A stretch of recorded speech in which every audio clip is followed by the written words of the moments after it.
Hey guys and girls, Mike Burris here. 22 minutes playing with God. Spirit Music Meetups.org. Great way for you guys to teach one another. It's not a one-man show. I wanted to show you something that will help you with your blues shuffles and your rock eighth notes, classic rock and rollin'.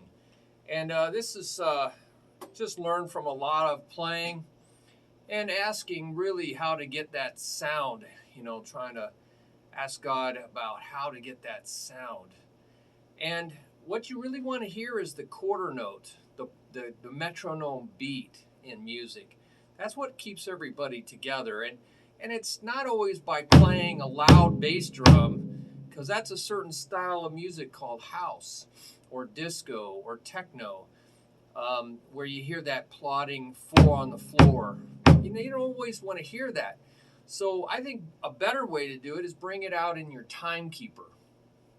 So instead of playing eighth notes, one and all even, so I'm going to bring my stick tip up to the same height, about 3 to 4 inches above the hi-hat. I don't want to play this high up unless I'm in some really hard rock band. Generally, overplaying just hurts your body. You can use microphones. So, and generally, you don't want the timekeeper louder than the groove or the beat, right? Because you want the band and the audience, they want to hear the groove. The groove is master, and I have a page on my website for that under the drums. So you're not going to want to play it like a drum machine. Alanis Morissette, I think it's Alanis Morissette, Gin Blossoms, some other songs that I played had a really even, almost like a shaker sound. And it's kind of boring. It sounds like a drum machine. Everything's the same height. So I'm coming up to here on my drum shirt. I like to play with mirrors, because God says to me, hey, a picture is 1,000 words, more like 10,000. So that's how these songs play. It's very, very obnoxious, I think. It doesn't have texture. Texture is a range of volume, not just one volume. It's kind of like, a comforter that you feel really good in bed with, on a cold day. It's thick. It's not thin. It's not just one layer of sound. There's a thickness to it. So, instead of playing all at the same level, let's play our eighth notes, 1 and 2 and 3 and 4, and there's 8 of them, so each one's an eighth note. Let's play the first stroke here, right? That's the quarter note, 1, and we're going to hold it down. So now the second one is softer. So I have to bring it up to get ready for the next 2. So I'm going to go 1, I'm going to hold it down, and 2, and 3, and 4, and 1, and 2, and 3. I'm going to just sit over here a little bit so you can see my hand. 1, and 2, and 3, and 4. And that's one way to do it, by bending your wrist like this. So you're going to play, let's say this is the edge of the cymbal, 1, and 2, I'm going to do it against my black shirt so you can see it. See how I'm just staying down? Right there. Staying down, 1 inch, pick it up. So it sounds like talk, tick, loud, soft, 1, 2, 3, 4. That's downstroke and an upstroke. See, downs need to stay down so that the next hit is right there and you go back up.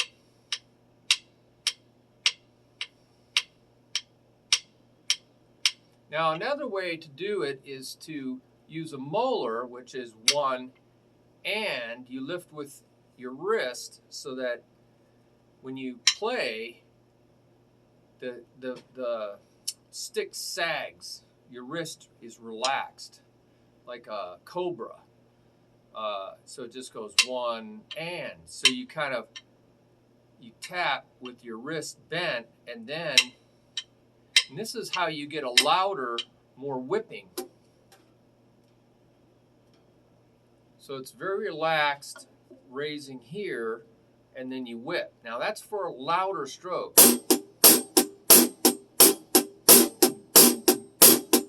So that whip is for louder music, okay? So harder rock, maybe you got a on-stage situation where you need to really whip your hand. So it's really, really wobbly. See how it just drops? And then, I think that's like overkill. So you can get a little wobble. See how I'm just going like this? It's called pumping. It's like those old-fashioned pump handles for pumping water out of a well. And you just take the handle and you just go like this. So you're just pushing down on this part of the wrist.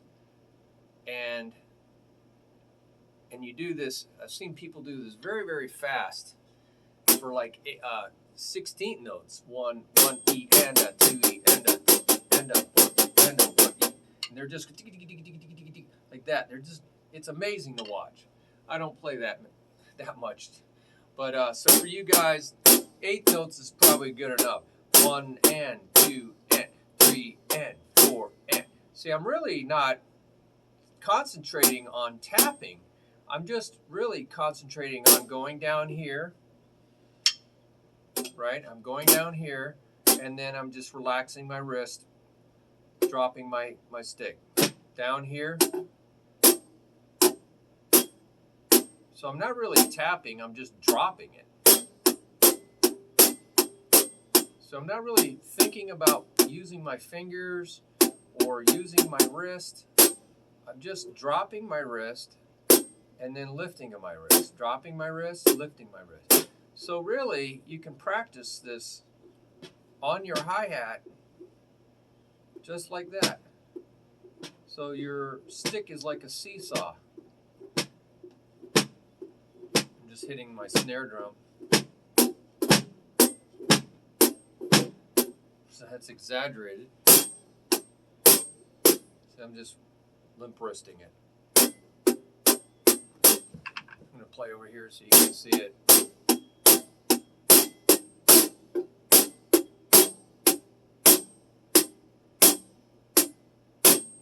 I'm dropping it. I'm just dropping it. I'm not even using my wrist. So you got to relax sometime, right? This is the hard part. And then relax. Relax. See, I'm just lifting my arm and it drops the stick.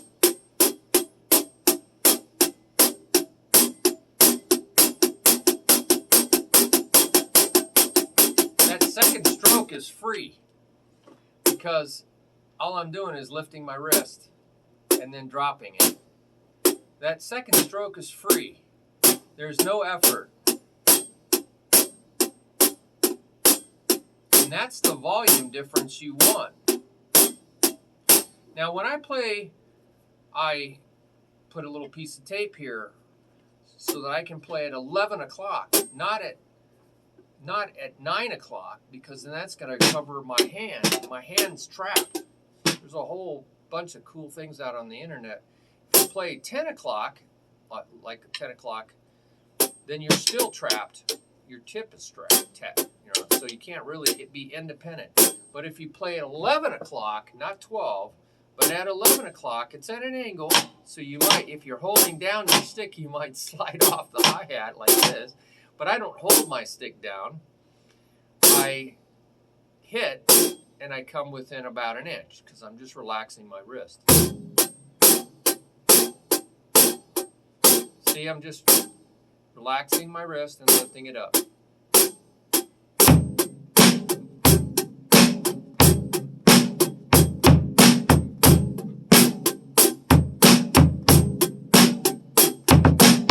See, I'm lifting my stick up so I get a nice, good backbeat.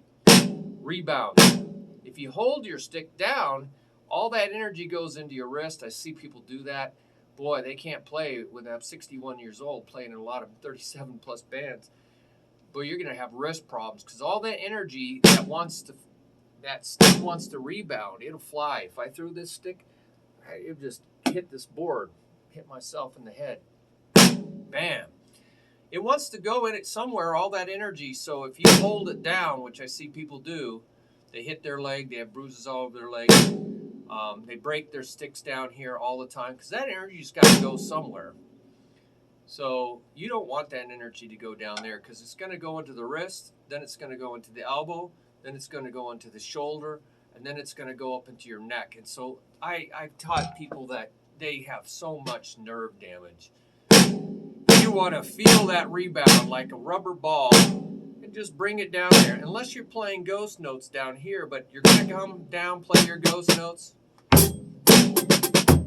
and then you're going to come back up. So that's the only time you have to lift the stick up is when you're playing ghost notes down here, then you lift your stick up. But most of the time, you're just doing what's called rebound strokes.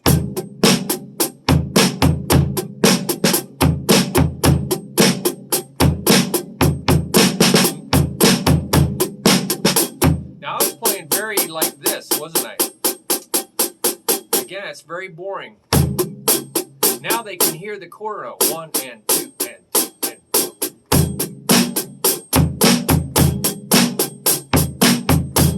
Again, you don't want to push your stick forward. You don't want to scoop. You don't want to scoop like this.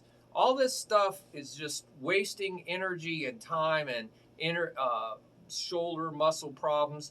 Just pick a spot here at 11 o'clock and play on that tip and play on the edge. There's your quarter note. There's your eighth note.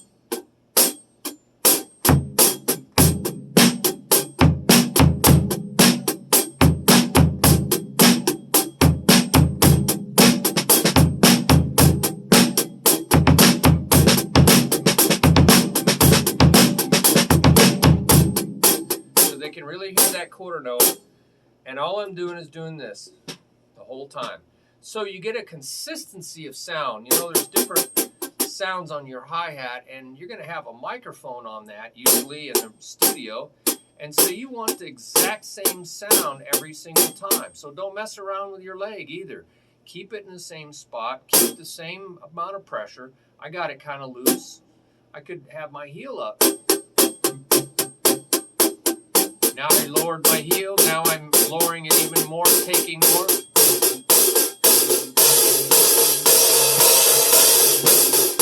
Practice changing the weight of your heel down, toe up, different amount of pressure on your toe.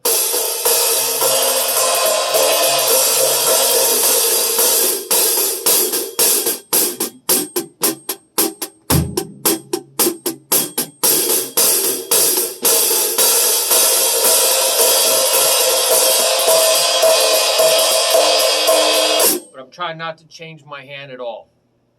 Okay, don't waste any energy that you don't absolutely have to spend, because I'm telling you, playing 35 or 40 songs in a night for a gig, you're out of breath, you're tired, and you had to set up all your equipment, and you have to tear it all down at the end of the night. And so, you know, don't waste energy. And don't be tense. Find ways to do everything loosely. You know, the Lord told me very clearly, he says, tension is evil. It's just like trying to work your way to God. You'll never get there. It's very demonic to think that you can climb up enough rungs of a ladder to reach God. You have to ask for God's mercy and grace. You have to ask, seek, and knock. And then you have to wait and listen and watch for him to give it to you. You know, love, God's love, overwhelming, by the way, is something that you have to ask, seek, and knock for, and you receive it. When it comes to you, you don't have to wonder, I wonder if no, it comes. It's a powerful thing. The Holy Spirit of God, his very nature, he will pour it upon you, pour it out upon you. You know, it takes faith, that is trust and reliance, to seek God, because you have to have faith that he exists and that he's a rewarder of those who earnestly, diligently seek him out. It says that in Hebrews 11, verse 6. Why did they have to say that? Because there's people who doubt all the time. But you'll never find God if you never seek him. I mean, he is a gentleman. He does not twist your arm. He does not get in your face and point his finger at you. You know, drumming's that way too, you know. Drumming is a very beautiful thing. But it doesn't come out and hit you with the stick. It calls you. It says, it calls you. It says, come play me. Come play me. Find the nice, cool, beautiful sounds of the drums. You know, the sunset is a beautiful thing. And God told me one time, if you look long enough at a sunset, if you really look long enough, you'll see me. You'll feel me. Because my beauty I'm sharing with you. You will feel that if you're there long enough. Music's the same way, he told me. If you engage with it long enough, you will see me and you will feel me and you will know me better because it's my creation I'm sharing with you. I'm sharing it with you so that you can know me deeper. You can know me through experience. This is not head knowledge. So I'm sharing with you what I call pumping the eighth note. 1 and 2 and 3 and 4. I'm very relaxed on that end. All my work is just coming down and my wrist is bent. And then I lift up my wrist and then my wrist is bent. And then I lift up my wrist and then bent is right. So I'm just playing seesaw. That's all I'm doing. I can do the same thing on the bell of the cymbal. On the bell. Now the bell and the cymbal, I kind of, let's say this is the bell of the cymbal. I kind of come at it like this, usually on the side, and then lift up. I kind of just push out. So now I'm kind of going push out. Again, it's a downward motion, but it's kind of out to the side because my cymbal's way over here. So that allows me to play the shake. The shake is where you want to play on a hi-hat. The shoulder of the stick. The shoulder, I should say the shoulder, but they call it shanking it. Not way back here. That's the shank, really. But the shoulder of the stick, right where it starts rounding, is where it should be all chewed up. Not over here because you'll break tips. So it should be right here where it's nice and dark and deep and loud sounding. And then you come up to the tip. So it's called shank tip, shank tip, shank tip, shank tip, shank tip, shank tip, shank tip. Same thing on the bell of the cymbal. Shank on the bell, tip on what's called the bow, the bow. You know, it's cymbals are bowed like that. So you're on the bell of the cymbal, and then you're on the bow of the cymbal. So you get that dark sound on the bell, and then the high pitch.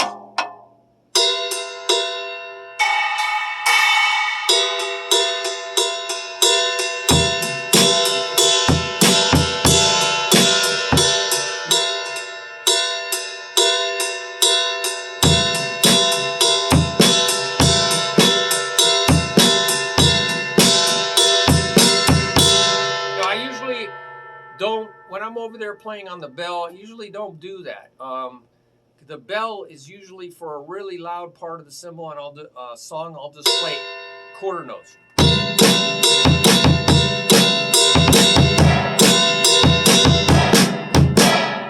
Got that muffled down. So I usually don't do that, but you could, right?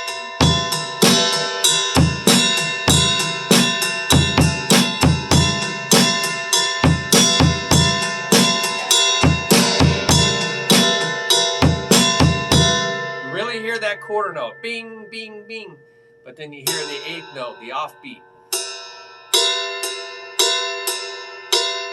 See how I'm just doing the Moeller technique, bam, bam, bam, bam. So I hope that helps you What about doing the same thing for a shuffle beat, which is just 8 notes shuffled? So there's a quarter, more like dotted quarter note instead of a quarter note. It'd be a dotted eighth note. 1 E and there's your 3 counts for a dot. 1 E and 2 E and 3 E and 4 E and 1 E and 2 E and 1 E and 2 E and 3 E and 4 E and 1 E and 2 E and 3 E and 4 E and 1. Now you don't really play blues shuffles with a dotted eighth note. You're going to use triplets. 1 da 2 da 1 triplet, 2 triplet. 1 E 2 E, however you want to count it. 1 E so the E silent. 1 E 2 E 3 E 4. See how I'm just shuffling it, rocking, seesawing. 1 E 2 E, pumping it. 1 E 2 E 3 E 4 E 1 E 2 E 3 E 1 2 3 4 1 E 2 E 3 E 4 E 1 E 2 E 3 E 4 E 1. See? So it's called shuffled eighth notes or swung eighth notes because the eighth notes have a swingy feel. You can use it in jazz, but it's usually used in blues or country shuffles or rock shuffles. So instead of 1 and 2 and 3, very straight. 1 2 3 4 1 and 2 and 3 and 4 and 1 2 3 4 1 and 2 and 3 and 4 and 1 and 2 and 3 and 4 and 1 2 3 4 1. Notice the quarter note didn't change. I didn't change this. 1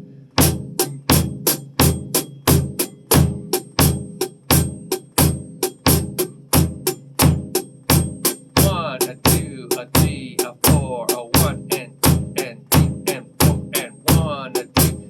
That's the difference between eighth notes, which are very choppy, very 1 and 2 and 3 and tick tock, tick tock, tick tock, tick tock, tick tock, tick tock, tick.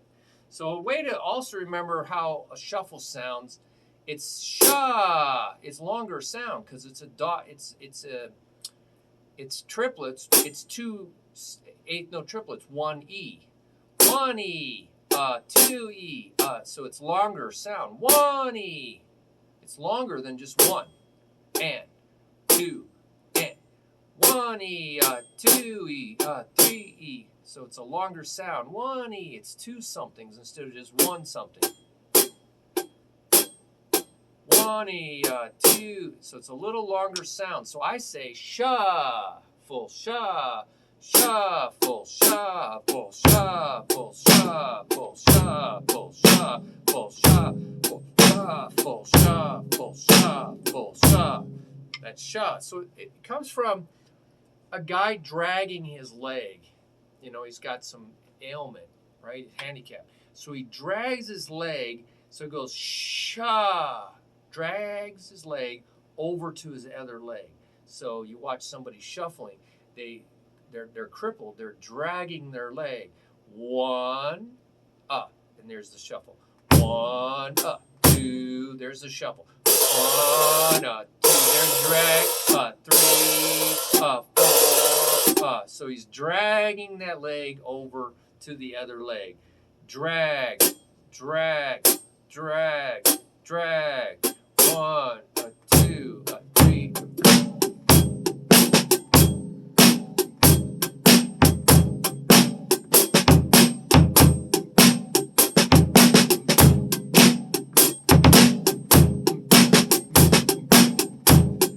All that extra stuff, you can't mess this up.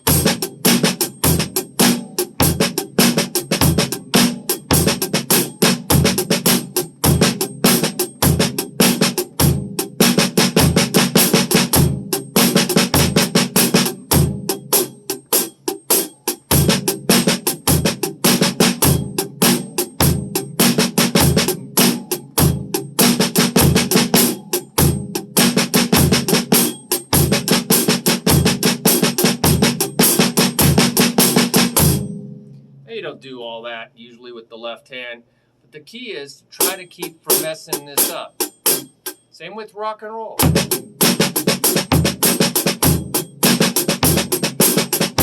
Mess around with your left hand, but don't change this, okay? Woo, that was a long video. I hope that helps. Well, spread the word, get this out, comment on it. Love your comments, keep them coming. Thumbs up, spread it around. I'm looking for somebody who wants to spread this around, because I'm just not a social media guy. So that's what I'm praying for, is that God will bring somebody in my life that has some time, that wants to spread this around on social media, because I just don't have the time and I don't know much about it. So God showed me taking a top hat, black top hat. You know, when you see in these old movies, black top hat. Took it off my head and gave it to somebody. So I'm going with that. Well, enjoy. God bless.